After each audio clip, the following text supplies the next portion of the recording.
Ya,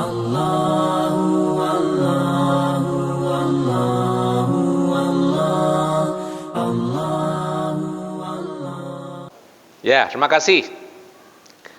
Nya Nabi Musa ini ke rekayasa. Bet rekayasa.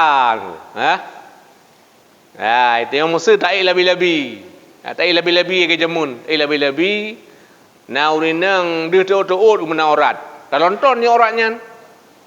Ya. Linya datang na rum tak terkah warbe kabe deh. Ke laganya.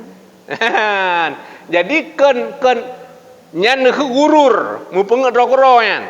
Artinya kita sengaja berbuat dosa sehingga hendak bunuh tak bubuga kampun. Tapi kalau nyan ku sekalian. Karena yang namanya berbuat baik itu adalah bahagian daripada taubat.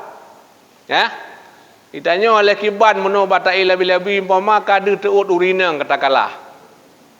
Kapalo tak somulai dikenakan, tak somulai dikeduhkan. Mak kana mungkin tak buat meno lebih. Masya Allah. Sehingga wadah tatrenyan na urang minta terkah umpama yang tulus tak copeng 2000 tam terkah ke ganyan. Nyan Allah hapuskan dosa bunuh. Ya? Olehnya tawalam tak labi-labi na menal lama tolong me beda ele. Beh nampu bandar labi-labi na urinang lagi tak elam labi-labinya nunggu. Na pen war bete palangke untuk terkalam. Hanya ke lagi nya nunggu. Jadi bandar tutup labi rumah jadi.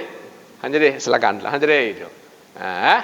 Hai katakanlah menodasi alhamdulillah tapi tajak medan nunggu.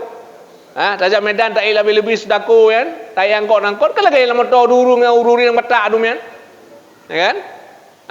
Tinggal badai nguka kapalo. Nyan tatren na celeng semiji tulok lah celeng semiji tu insyaallah kampun. Tak elah menalam nya beda ele. Makasih.